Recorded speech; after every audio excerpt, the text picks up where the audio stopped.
এক বোন লিখেছে, বৃদ্ধ বয়সে আমি আমার স্বামীকে কিভাবে নিজের ভাববো, আপন করে নেব।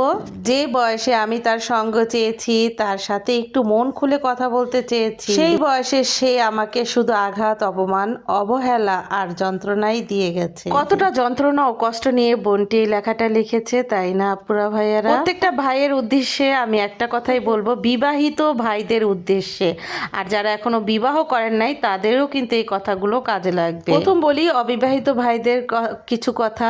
ভাইয়ারা, আপনারা যারা এখনো বিয়ে করেননি, বিয়ের প্রিপারেশন নিচ্ছেন, তাদেরকে অবশ্যই বলবো যে এমন মন মানসিকতা নিয়েই বিয়ে করুন যাতে আপনার ওয়াইফটাই আপনার দুনিয়া। তাকে কিভাবে সময় দিতে হবে, তাকে কিভাবে ম্যানেজ করতে হবে, তাকে কিভাবে ভালোবাসতে হবে, সেটা এখন থেকেই প্রিপারেশন নেওয়া শুরু করে দিন।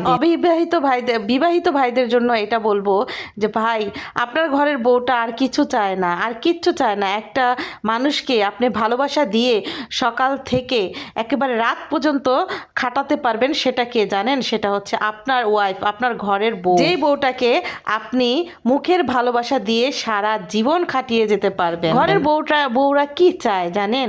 শুধু একটু ভালোবাসা, একটু কেয়ার, আর কিচ্ছু না। একটু সময় দিবেন, তার কথাগুলো একটু গুরুত্ব দিবেন। বাইরে তো বন্ধু বান্ধব নিয়ে অনেক সময় কাটাতে পারেন, আর আপনার ঘরের বউটা কি করে সেটা একটু মন দিয়ে একটু ভাবুন তো, বুঝুন তো। আমার বউ তো ঘরে কি করছে, কিভাবে তার সময় কাটছে।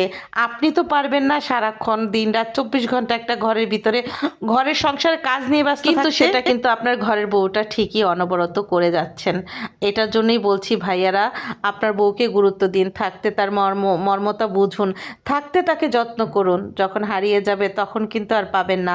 দুনিয়াতে শ্রেষ্ঠ এবং পবিত্র ভালোবাসা আর সম্পর্ক হচ্ছে স্বামী স্ত্রীর ভালোবাসা আর স্বামী স্ত্রীর সম্পর্ক। যেই সম্পর্কটা জান্নাত অবধি যাবে। যারা হাজব্যান্ড ওয়াইফরা দুনিয়াতে ভালো আছেন, ভালোবাসা নিয়ে বেঁচে আছেন, তারা আল্লাহর কাছে একটাই প্রার্থনা করবেন, আল্লাহ যাতে দুনিয়াতে যেভাবে আছি আমাদের ওই দুনিয়া তো এভাবে রাখবেন। ভাইয়ারা, একটা মেয়েরা কি চায় জানেন? একটা মেয়েরা শুধু চায় তার স্বামীর ভালোবাসা।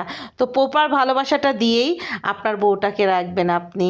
আর এজন্য কিন্তু আপনার যে লস হচ্ছে তা কিন্তু না। আল্লাহ আপনার ইনকামে, রুজিতে, বরকতে, সব কিছুতে আল্লাহ এমন বরকত দিয়ে দিবে যে আপনি কল্পনাও করতে পারবেন না যে কোথার থেকে কি হচ্ছে। শুধু হচ্ছে আপনার ওয়াইফকে ভালোবাসার কারণে আল্লাহ আপনাকে রহমত, বরকত সব ঢেলে দিবেন। কারণ আল্লাহ নিজেই বলেছেন তোমরা তোমাদের স্ত্রীদেরকে গুরুত্ব দাও, ভালোবাসো, মহাব্বত। আল্লাহ সকল ভাইদেরকে বোঝার তৌফিক দান করুন, আমিন। আজকে এটাই ছিল আমার রান্না বান্না, এবং সকল ভাইদের জন্য এটাই ছিল টিপস। সবাই সবার বউকে ভালোবাসুন। আর কতটা কষ্ট নিয়ে আপুটা লেখাটা লিখেছেন, আল্লাহ তার মনে শান্তি দান করুন।